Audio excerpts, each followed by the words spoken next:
Don't think of the old hag. October 1st, 2015 at 12 p.m. It has been 6 weeks since my first sighting of the wicked old hag. I woke up in the middle of the night and went to roll over, but my entire body was paralyzed. I lie there, scared and helpless, contemplating my predicament when I became aware of an evil presence. A presence that can only be described as pure evil. I caught the sight of a withered old woman at the foot of the bed. Her tall, hunched frame was draped in a long, dirty gown, and wisps of filthy white hair hung from a balding scalp. I channeled all my energy into a desperate attempt to move, but my efforts were in vain. It felt as though I was being pinned to the bed by an invisible force. I tried to scream out for help, but my words came as jumbled whimpers. I could feel her claw-like hands on my legs and arms as she crawled her way up my rigid body. A crooked smile revealed rotten teeth, and her bloodshot eyes were callous and calculating as she stared directly at me.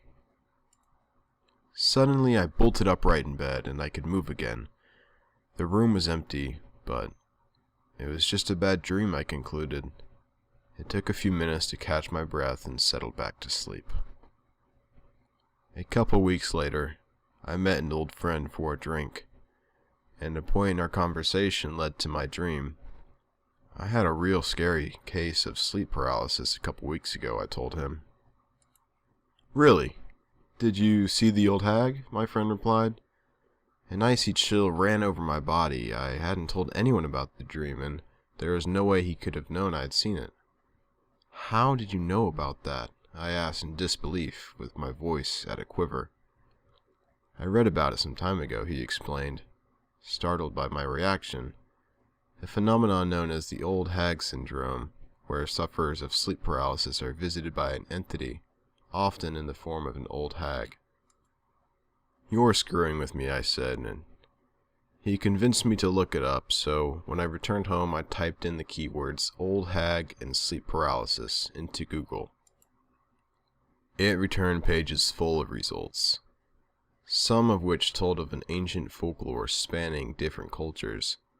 Others told of personal experiences like my own. To some the entity looked like an old lady or a witch, but to others she looked more like a demon. They all described the presence of overwhelming evil. Most chilling were those of accounts in which the hag tortured and molested her victims as they lay paralyzed and helpless. I turned off the computer and tried to put it out of my mind, but an eerie mood lingered in the room, and I had a bad feeling that unless I could get her out of my mind, she was sure to pay me another visit. I'm afraid scientific resources are not offering an explanation for what I've been experiencing, just lots of speculation and skepticism. In some cultures it is believed to be a demonic curse, and the entity is brought to life through the power of suggestion. Most victims recall some kind of trigger that worked its way into their subconscious mind, such as a painting or a friend sharing their personal experience.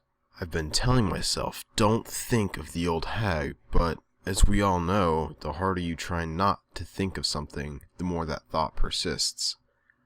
The visions grow more vivid and traumatic the more I think of her. Some nights she violates me in unspeakable ways, and I wake up with bruises, scratches, and bite marks over my body. Other nights I hear her ragged breathing in my ear as I find her lying next to me, grinning. But I think I've learned of a way to get rid of these visions once and for all. I must plant the thought into the mind of someone else and distract the old hag with a fresh victim. As selfish and cruel as I am to pass this curse on to someone else, I just can't bear it anymore. Dear reader, whoever you are, please forgive me.